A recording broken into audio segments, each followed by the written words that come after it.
ప్రస్తుతం మూసీ ప్రక్షాళన నేపథ్యంలో మనకు వినిపిస్తున్న పేర్లు సబర్మతి, థేమ్స్.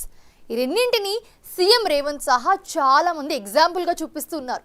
అయితే అక్కడ ఏం చేస్తే ఆ రెండు నదులు బాగుపడ్డాయో ఎవ్వరికీ పెద్దగా తెలియదు. ఇప్పుడు మనం ఆ ప్రయత్నం చేయబోతున్నాం. ఒక దశలో మురికి కూపంగా మారి జీవం కోల్పోయి ఇక ఎందుకు పనికి రాదు అనుకున్న సమయంలో అద్భుతాలు ఎలా జరిగాయో చూద్దాం.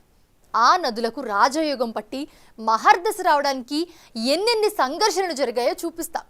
పాలకుల గట్టి సంకల్పం ద్వారా సాధ్యమైందో తెలుసుకుందాం. మూసిని ఇప్పుడు బాగు చేద్దాం అనుకుంటే ఎన్ని ఆటంకాలు వస్తున్నాయో అందరూ చూస్తున్నదే. కానీ సబర్మతి, థేమ్స్ నదుల తలరాత ఎలా మారిందో చూస్తే గనక అందరి కళ్ళు తెరుచుకోవడం ఖాయం.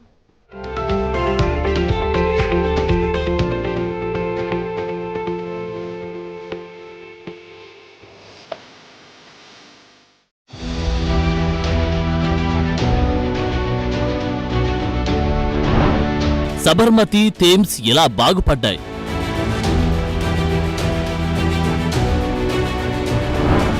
ఎదురైన ఆటంకాలను ఎలా అధిగమించాయి?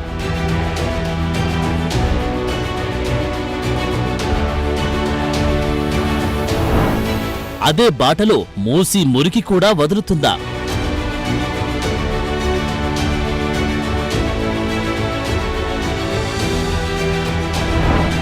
అడ్డుపడే నేతల ముసుగు తొలగించడం ఖాయమా?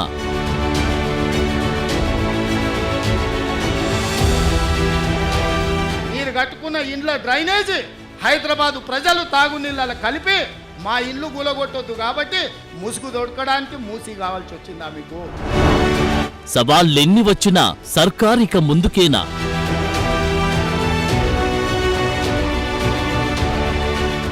గుజరాత్లో అహ్మదాబాద్లో సబర్మతి రివర్ ఫ్రంట్ నరేంద్ర మోడీ కట్టుకోవచ్చంట, కానీ నరేంద్ర మోడీకి ఊడిగం చేస్తాడంటేనే కానీ మూసీ రివర్ ఫ్రంట్ మాత్రం తెలంగాణలో కట్టొద్దంట. ఏం న్యాయమా ఇది? రైట్.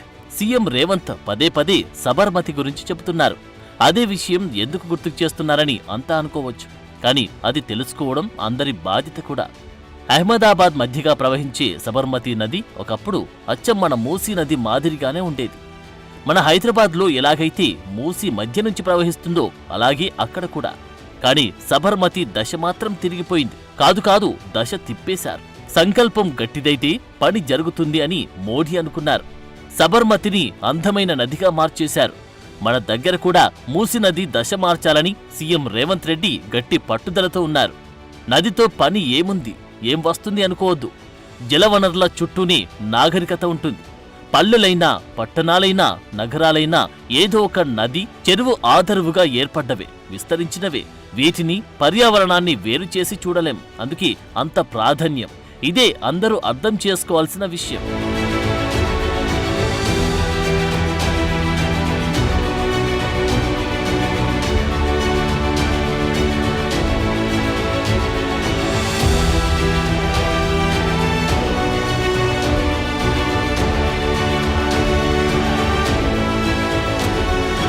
ఒకసారి సబర్మతి దగ్గరికి వెళ్దాం. మన మూసీ మాదిరిగానే ఆ నది కూడా ఒక దశలో మురికి కూపంగా మారిపోయింది. జీవం కోల్పోయింది. చుట్టూ అపరిశుభ్రత, చెత్త వాతావరణం. వీటికి తోడు ఆక్రమణలు, మురుగునీటి వ్యర్థాలు. ఒక్కటేమిటి, ఇప్పుడు మన మూసీ ఉన్నట్లుగాని సబర్మతి కూడా ఉండేది. నదికి, నగరానికి లింక్ తొలగిపోతే ఎలా ఉంటుందో ఒకప్పుడు సబర్మతి చూస్తే అర్థమవుతుంది. నీళ్లు లేక క్రికెట్ గ్రౌండ్గా, సర్కస్లకు వేదికగా అయింది సబర్మతి. అలాంటి దశ నుంచి మొత్తం కథ మార్చేశారు మోడీ. సబర్మతి రివర్ ఫ్రంట్ ఒక సంకల్పంతో మొదలైంది. మొదట్లో అది పగటి కలే అనుకున్నారు అంతా.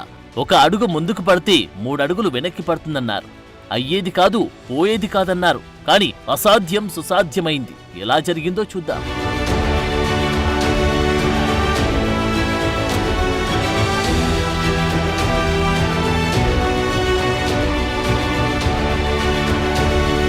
సబర్మతి రివర్ ఫ్రంట్ కథ 1990ల నాటిది. 1997లో Ahmedabad municipal corporation Sabarmati river front development corporation లిమిటెడ్ను ఏర్పాటు చేసింది. 2001లో నరేంద్ర మోదీ గుజరాత్ ముఖ్యమంత్రిగా తొలిసారి బాధ్యతలు చేపట్టినప్పటి నుంచి సబర్మతి రివర్ ఫ్రంట్ అభివృద్ధికి అత్యంత ప్రాధాన్యత ఇవ్వాలని నిర్ణయించుకున్నారు. ప్రపంచంలోనే అత్యంత వినూత్నమైన పట్టణ ప్రణాళిక ప్రాజెక్టుగా దీన్ని రూపొందించాలని ఆయన కలలు కన్నారు. అయితే అనుకున్న వెంటనే ఇంత పెద్ద పని ఏదీ జరగదు కదా, అందరినీ ఒప్పించాలి, మెప్పించాలి, తరలించాలి, ఎంతో సంఘర్షణ, ఇవన్నీ జరిగాయి. 2005 వరకు ఇవే గొడవలు, సమస్యలు. కానీ 2005లో మాత్రం నిర్మాణాలు మొదలయ్యాయి. ఆక్రమణల తొలగింపు మొదలు చేసిన పనులతో 2012 నాటికి సబర్మతికి ఒక రూపు వచ్చింది. వాటర్ ఫ్రంట్ సహా బ్యూటిఫికేషన్, గ్రీనరీ, చుట్టూ పార్కులు ఏర్పాటు చేశారు, ప్రజలకు అందుబాటులోకి తెచ్చారు. 2012లోని ఇంటర్నేషనల్ కైట్ ఫెస్టివల్ సబర్మతి తీరంలోని మోడీ ఆధ్వర్యంలో నిర్వహించడంతో అంతర్జాతీయంగా టూరిజం మ్యాప్లోకి ఈ నది వచ్చింది. మారిన సబర్మతి ఎలా ఉందో బాహ్య ప్రపంచమంతా చూసింది. ఇక సెప్టెంబర్ 17, 2014న చైనా అధ్యక్షుడు జిన్పింగ్ సతీ సమేతంగా సబర్మతి రివర్ ఫ్రంట్ను చూసి అద్భుతమన్నారు.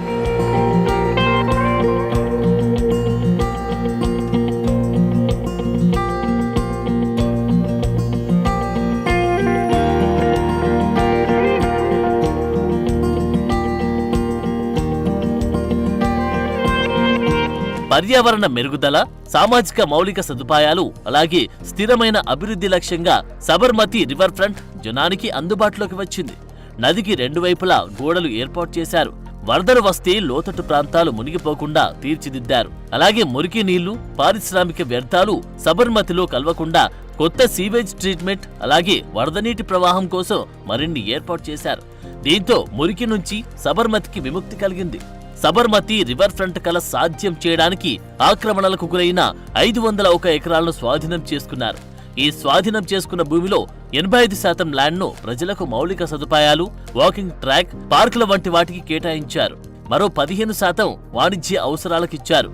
భూమి స్వాధీనం సమయంలో మూసి మాదిరిగానే చాలా శక్తులు అడ్డుపడ్డాయి, కానీ వాటిని అధిగమించారు.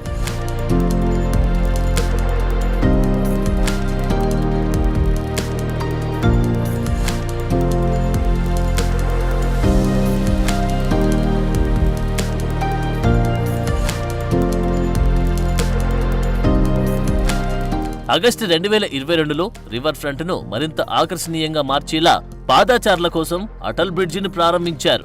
ఈ ఫుట్ఓవర్ బ్రిడ్జ్ తో నది మధ్యలో నిలబడి నీటి ప్రవాహాన్ని చూసేలా తీర్చిదిద్దారు. అలాగే ట్రాఫిక్ ఇబ్బందులు లేకుండా సైక్లిస్టులు కూడా ఈ బ్రిడ్జిని ఉపయోగించుకుంటున్నారు. ఇవే కాదు, సబర్మతి చుట్టూ river front market, laundry campus వంటివి తెచ్చారు.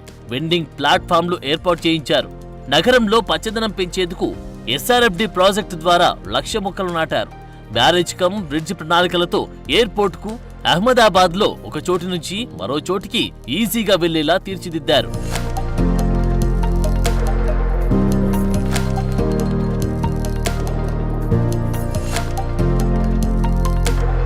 సబర్మతి రివర్ ఫ్రంట్ 120 కంటే ఎక్కువ స్థానిక, అలాగే వలస, అరుదైన పక్షి జాతులకు ఆలవాలంగా మారింది. 45,000 చెట్లు ఉన్నాయి. 11 కిలోమీటర్ల మేర పాదచారుల కోసమే ప్రత్యేకంగా ఏర్పాటు చేశారు. ఏ వెహికల్ వచ్చి ఢీకొట్టుందో అన్న టెన్షన్ లేదు. సబర్మతి తీరానికి వెళ్తే నగరవాసికి చాలా రిలీఫ్ వచ్చేలా తీర్చిదిద్దారు. ఆధునిక భారతదేశంలో పట్టణ ప్రణాళిక, అభివృద్ధి హిస్టరీలో ఒక సక్సెస్ఫుల్ ఎగ్జాంపుల్ ఏదైనా ఉందంటే అది సబర్మతి రివర్ ఫ్రంట్ మాత్రమే. అలాగే లండన్ థేమ్స్ నది కూడా ఇలాగే కొత్త రూపు సంతరించుకుంది. శతాబ్దాల చరిత్ర కలిగిన ఈ నది ఒకప్పుడు మురికి కూపంగా ఉండేది. పారిశ్రామికీకరణ ఊపందుకోవడం, నగర జనాభా పెరిగిపోవడంతో ఇంగ్లాండ్ పట్టణాల మీదుగా ప్రవహించే థేమ్స్ నదిలో వ్యర్థాలు కలవడం పెరిగిపోయాయి. 1850లో అయితే థేమ్స్ ఒడ్డున నిలబడే పరిస్థితి కూడా లేకుండా పోయింది. ఒక్కటే కంపు. ఇప్పుడు మనం మూసి ఉన్నట్లు.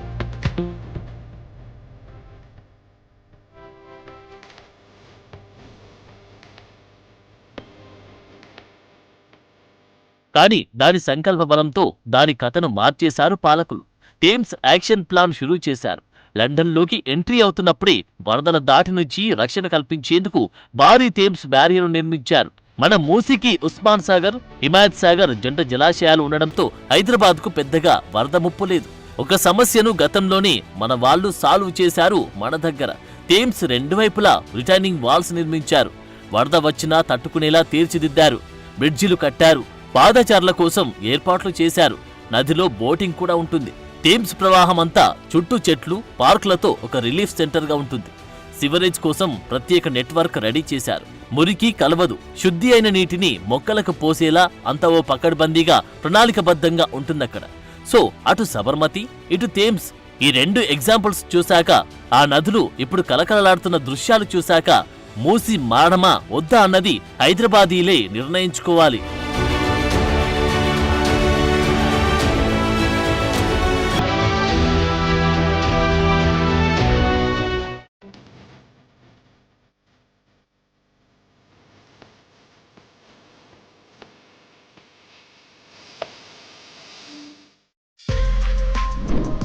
For more videos like this, subscribe Big TV channel.